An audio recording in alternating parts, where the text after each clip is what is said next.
I reached out to Chief Magistrate Margie Livingston for comment on this story, but did not hear back. Wednesday, called again, same story, did not hear back. So I came out to her actual office. I was council agenda for tonight, and nowhere on it is any mention of Bike Fest, the governor, or anything like that.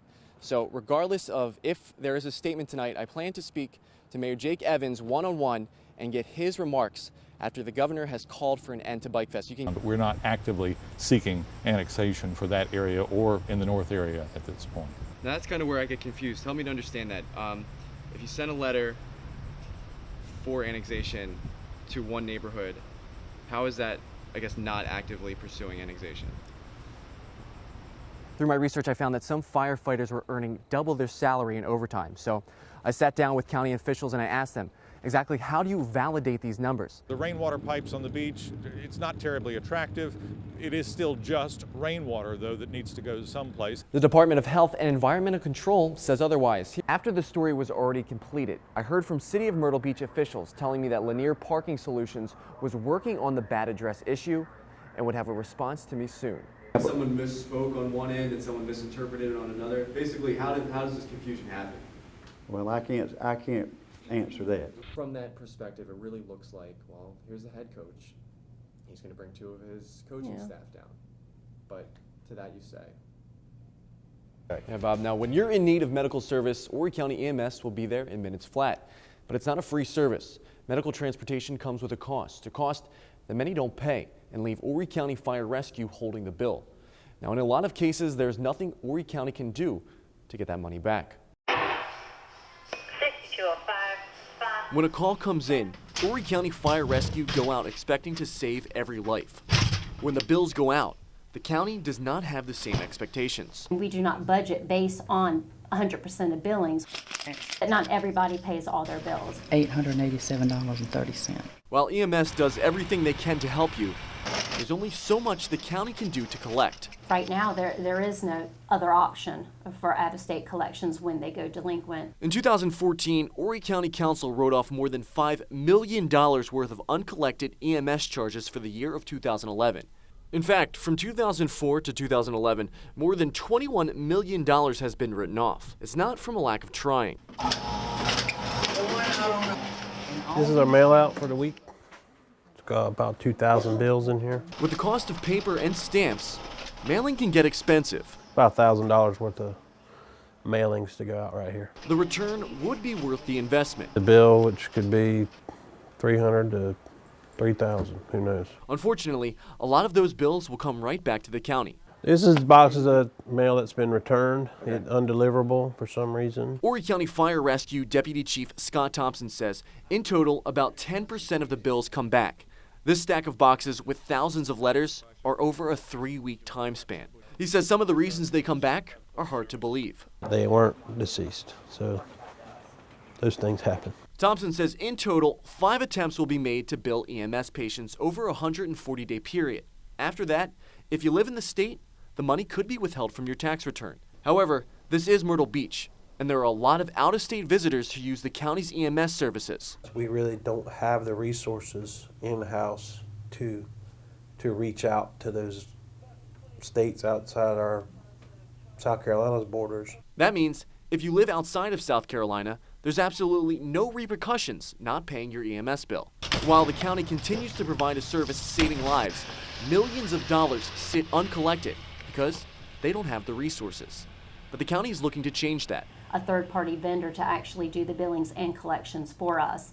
Their resources is so much larger than what we have with 5 individuals doing that exact same process. Requests have gone out to bring in a company that would be able to pick up the slack. I'll pay more when I can. It would cost no money to taxpayers, and instead, the third-party company would make their profits off of money they are able to collect. Right now, it's still up for debate, and dollars are still going uncollected. Soon, that may change and help millions of dollars come back into the county's pocket, and in turn, save you. Now, Horry County spokesperson Lisa Boursier told me the county is still reviewing proposals from third-party billing companies. And if they do decide to hire a third-party billing company, Boursier says no current staff will be fired. Live in the studio, I'm AJ Janavel for News 13. Again, South Carolina has laws in place to protect all of us, but it appears the law wasn't followed in this case. A South Carolina code put into effect April 7, 2014 says the magistrate court cannot grant bond for a violent crime to someone already out on bond for a violent crime. Records show that's exactly what happened. Within 3 months, Schuler was charged with criminal sexual conduct with a minor twice. Both charges considered violent crimes in South Carolina. Horry County Associate Chief Magistrate Aaron Butler is the judge who granted Schuler bond both times. Solicitor Jimmy Richardson tells me that Magistrate Butler would have known Schuler's past. With regard to all bond settings, it is incumbent upon a magistrate, actually through state law, that they must look at an NCIC or a rap sheet. So they would see if not only is the person been charged, convicted of another crime, but even if they've been charged with another crime. I wanted to see exactly why bond was granted the second time to Schuler. On Tuesday, I reached out to Chief Magistrate Margie Livingston for comment on this story, but did not hear back. Wednesday, called again, same story, did not hear back. So I came out to her actual office. I was told by the people who work in the office that she had left for the day. I also reached out to Associate Chief Magistrate Aaron Butler, the judge who was on the case and set bond for Paul Schuler. He told me that he would not comment. The law was relatively new when Schuler was let out of jail the second time, so there might have been a mistake. In the most recent rape charge, the magistrate court has not granted bond to Schuler due to the law, though he could get bond through a circuit court judge. Right now, Schuler is still in jail. He was supposed to be in court last May for the first rape charge. However, a circuit judge allowed the trial to be postponed at the request of Schuler's defense attorney. In the case, it was Heather Von Herman. I reached out to her for comment, but no one called me back. Live in the studio, I'm AJ Janeville for News 13. Special report. AJ. Bob, law enforcement tell me after every effort has been exhausted, a warrant is filed away and considered unable to locate. In a lot of cases, deputies know exactly where the wanted person is and are unable to make an arrest due to legal restrictions. And that person gets off scot-free. Over the last several months, I've found out why so many people wanted for crimes here in Horry County are still on the loose. Try to attempt to locate some of these people that have warrants on them. Whether it be successful or not is a different story. Right now, Deputy Chris Palmer has 65 active warrants he's pursuing. That number is always changing. I've gained, I think, about 20 yesterday. Palmer will go door to door throughout the county looking for people who are wanted. It's a hit and miss. I've had days where I served up to 10. Some days back I served but 1 or 2. A lot of criminals know how to avoid the police when they're wanted. Hopefully they'll slip and we'll be there to catch them. Deputies have resources and tools to locate these criminals, but there are only so many times they can visit someone's home or job. And after a while, the warrants that aren't found will be sent here. Stacked by the thousands are warrants that have been labeled unable to locate. You hear UTL, unable to locate. That doesn't mean that warrant's going away. I mean, it's still active and it's going to remain active until it's cleared. The Sheriff's Department tells us at the most recent count, there were 16,248 active warrants filed away. Who are these people and what are their crimes? I requested several times a list of all active warrants, including UTLs from the Sheriff's Department. However, they told me my request was impossible to fill due to privacy issues. But through the solicitor's office, I was able to obtain every single bench warrant that is currently active throughout the entire county.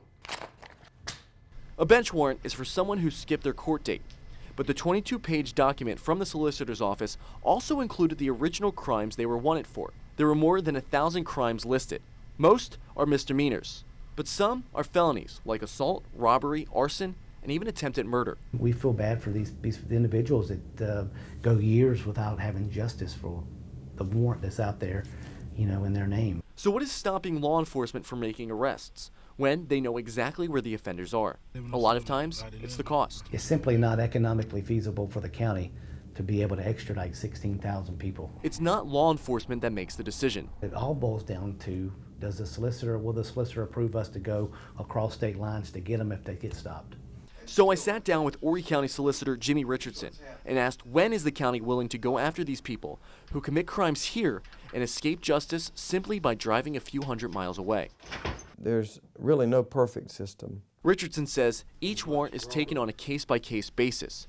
He says the county will not invest money into extradition when it costs more to taxpayers than the actual crime. Of course, if they found someone wanted for kidnapping or murder or rape or anything really bad, we would extradite from anywhere in the nation. And they've done so in the past. In 2009, Bruce Olin Underwood was charged with murder. He then fled the state. Horry County spent more than $2,000 to extradite Underwood back to the county. He was sentenced to 22 years without parole. Even with the amount of warrants the sheriff's department is able to bring in, the total number is hard to bring down. We're getting 30, 40, 50, 60 warrants a day. The deputies have served a lot of warrants in the past few years. So, you know, they're out here working hard. Back in service, code in. And for deputies on the street like Palmer, they keep at it, regardless of how many warrants are active. I'll end up getting some of them, but which ones is hard to say. And some of the warrants that have been labeled UTL date back decades. Sergeant Benton tells me the department was able to remove more than 2,100 warrants from the filing room because of this. He says once a warrant hits 10 years, it is sent back to the magistrate's office. In 2014, nearly 400 warrants were removed because of the fact that they were 10 years older. He says in some cases, the people on these warrants are not even still alive. The most recent count of warrants served here in Horry County for the month of January is 395. Live here in the studio, I'm AJ Jandevel for News 13. Now, Bob, the report I requested from the police department states the suspect, who is still in a coma 3 weeks later, had a previous record of selling crack cocaine. So I asked law enforcement how something like this could happen.